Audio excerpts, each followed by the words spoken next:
Hi welcome back to my channel. ಇವತ್ತಿನ special video ಏನಂದರೆ ಇದು ತುಂಬ ಹಳೆಯ ವಿಡಿಯೋ.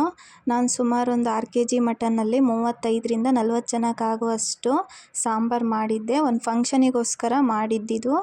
ಅದು ತುಂಬ ಲೇಟಾಗಿ ಇವತ್ತು ನಾನು ಅದನ್ನು ಅಪ್ಲೋಡ್ ಮಾಡ್ತಾಯಿದ್ದೀನಿ.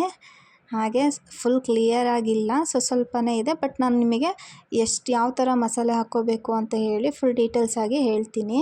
ಮೊದಲು ನಾನಿಲ್ಲಿ ಒಂದು 100 ಗ್ರಾಮಷ್ಟು ಕೊತ್ತಂಬರಿ ಕಾಳು, ಚಕ್ಕೆ, ಲವಂಗ, ಏಲಕ್ಕಿ ಇವು ಮೂರನ್ನು ಎಣ್ಣೆ ಹಾಕ್ತೇನೆ ಡ್ರೈ ರೋಸ್ಟ್ ಮಾಡ್ಕೊತಾ ಇದ್ದೀನಿ. ಹಾಗೆಯೇ 1 kg ಈರುಳ್ಳಿನ ಫ್ರೈ ಮಾಡ್ಕೊಂಡಿದ್ದೀನಿ. ಈ ಕಡೆ ಒಂದು 100 ಗ್ರಾಮಷ್ಟು ಶುಂಠಿ ಬೆಳ್ಳುಳ್ಳಿ ಕೂಡ ಫ್ರೈ ಮಾಡ್ಕೊಂಡಿದ್ದೀನಿ. 2 ಟೊಮೊಟೊ ತೊಗೊಂಡಿದ್ದೀನಿ. ಮಟನ್ ಸಾಂಬಾರಿಗೆ ಟೊಮೊಟೊ ಆಪ್ಷನಲ್, ಬೇಕಿದ್ದರೆ ಮಾತ್ರ ಹಾಕ್ಕೋಬೋದು, ಇಲ್ಲಾಂದರೆ ಹುಳಿ ಆಗುತ್ತೆ ಜಾಸ್ತಿ ಹಾಕ್ಕೊಂಡ್ರೆ. ನೆಕ್ಸ್ಟ್ ಈ ಕಡೆ 1 ಕಟ್ಟಷ್ಟು ಕೊತ್ತಂಬರಿ ಸೊಪ್ಪು ಹಾಗೂ 1/4 ಕಟ್ಟಷ್ಟು ಪುದೀನ ಸೊಪ್ಪನ್ನು ತಗೊಂಡು ಅದನ್ನು ಕೂಡ ನಾನು ಫ್ರೈ ಮಾಡ್ಕೊತಾ ಇದ್ದೀನಿ. ಇವಾಗ ಈರುಳ್ಳಿ, ಶುಂಠಿ, ಬೆಳ್ಳುಳ್ಳಿ ಎಲ್ಲದನ್ನು ನೀಟಾಗಿ ಫ್ರೈ ಮಾಡಿ ಇಟ್ಕೊಂಡಿದ್ದೀನಿ. ಅದನ್ನು ಮಿಕ್ಸಿ ಮಾಡ್ಕೋಬೇಕು. ಸುಮಾರೊಂದು 3 ಕಾಯಿ ಹಾಕ್ಕೊಂಡಿದ್ದೆ ನಾನು, ಅದಕ್ಕೆ 3 ಕಾಯಿ ಹಾಕಿ ಮಿಕ್ಸಿ ಮಾಡಿ ಇಟ್ಕೊಂಡಿದ್ದೀನಿ. ಈ ಕಡೆ 6 kg ಮಟನ್ನ ನೀಟಾಗಿ ತೊಳೆದಿಟ್ಕೊಂಡಿದ್ದೀನಿ. ಒಂದು 12 ಲೀಟ್ರ್ ಕುಕ್ಕರ್ ತೊಗೊಂಡಿದ್ದೀನಿ. ಮೊದಲು ಮಟನ್ನ ವಿಷಲ್ ಮಾಡ್ಕೋಬೇಕು, ವಿಷಲ್ ಕೂಗಿಸ್ಕೊಬೇಕು ಅದನ್ನು, ಇಲ್ಲಾಂದರೆ ಪಾತ್ರೆಯಲ್ಲೇ ತುಂಬ ಲೇಟಾಗಿ ಆಗುತ್ತೆ, ಬೇಗ ಆಗಲ್ಲ. ಹಾಗಾಗಿ ನೆಕ್ಸ್ಟ್ ಇದಕ್ಕೆ ಒಂದು ಬೌಲಷ್ಟು ಎಣ್ಣೆ ತೊಗೊಂಡಿದ್ದೆ. 1 ಬೌಲ್ ಫುಲ್ ಎಣ್ಣೆ ಹಾಕ್ಕೊಂಡು ಪಲಾವ್ ಸೊಪ್ಪು ಹಾಕ್ಕೊಂಡು ಕಟ್ ಮಾಡಿ ತೊಳೆದಿಟ್ಕೊಂಡಿರೋ ಮಟನ್ ಹಾಕೋತಾ ಇದ್ದೀನಿ. ಈ ಮಟನ್ ಹಾಕ್ಕೊಂಡಿರೋದು ಕುಕ್ಕರ್ನಲ್ಲಿ 3/4 ಭಾಗ ಮಟನ್ನೇ ಬಂದಿದೆ. ಮೊದಲು ಈ ಥರ ಕುಕ್ಕರ್ನಲ್ಲಿ ವಿಷಲ್ ಕೂಗಿಸ್ಕೊಂಡು ಮಾಡೋದ್ರಿಂದ ಅಡುಗೆ ಕೂಡ ಬೇಗ ಮಾಡ್ಬೋದು. ಡೈರೆಕ್ಟಾಗಿ ಪಾತ್ರೆಯಲ್ಲೇ ಮಾಡೋದು ತುಂಬಾ ಲೇಟ್ ಆಗುತ್ತೆ, ಯಾಕಂದರೆ ಮಟನ್ ಮೇಲೆ ಅದು ಡಿಪೆಂಡ್ ಆಗುತ್ತೆ. ಎಳೆ ಮಟನ್ ಇದ್ದರೆ ಬೇಗ ಆಗುತ್ತೆ, ಸ್ವಲ್ಪ ಬಲ್ತಿದ್ರೆ ಆಗಲ್ಲ. ಹಾಗಾಗಿ ನೆಕ್ಸ್ಟ್ ನಾನು ಅದಕ್ಕೆ ರುಚಿಗೆ ಎಷ್ಟು ಬೇಕೋ ಅಷ್ಟು ಉಪ್ಪು ಹಾಕಿ 2 ಟೇಬಲ್ ಸ್ಪೂನಷ್ಟು ಅರಿಶಿಣ ಪುಡಿ ಹಾಕಿ ನೀಟಾಗಿ ಒಂದು ಸಲ ಅದನ್ನು ಮಿಕ್ಸ್ ಮಾಡ್ಕೊತಾ ಇದ್ದೀನಿ. ನಾನು ಸುಮಾರು ಒಂದು 5 ವಿಷಲ್ನ ಕೂಗಿಸ್ಕೊಳ್ಬೇಕು ಇದನ್ನು.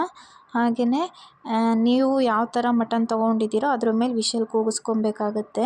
ಇವಾಗ ಒಂದು ಕುದಿ ಬಂದಿದೆ. ಕುದಿ ಬಂದಿದ್ದ ತಕ್ಷಣ ನಾನಿಲ್ಲಿ 1 ಪ್ಯಾಕಷ್ಟು ಮಟನ್ ಮಸಾಲ ಹಾಕೋತಾ ಇದ್ದೀನಿ. ಮಟನ್ ಮಸಾಲ ಹಾಕಿ ನೀಟಾಗಿ ಇನ್ನೊಂದು ಸಲ ಮಿಕ್ಸ್ ಮಾಡ್ಕೊತಾ ಇದ್ದೀನಿ. ಇದನ್ನು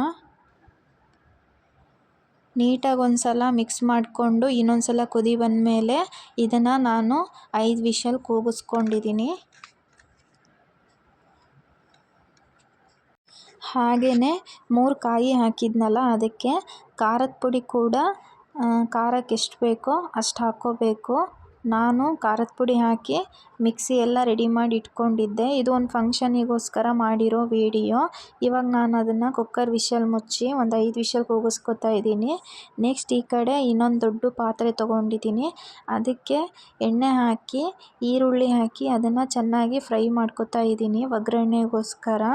ಇವಾಗ ಮಟನ್ ಬೇಯಿಸ್ಕೊಂಡಿದ್ನಲ್ಲ ಆ ಕುಕ್ಕರ್ನ ಇದಕ್ಕೆ ಪಾತ್ರೆಗೆ ಹಾಕೋತಾ ಇದ್ದೀನಿ. ನೋಡಿ, ಮಟನ್ ಚೆನ್ನಾಗಿ 90% ಅಷ್ಟು ಬೆಂದಿದೆ. ಇವಾಗ ಅದಕ್ಕೆ ಮಸಾಲೆ ಹಾಕಿ ಇನ್ನೊಂದು 10 ನಿಮಿಷ ಕುದಿ ಬರೋವರೆಗೂ ಬೇಯಿಸ್ಕೊಂಡ್ರೆ ಸಾಕು.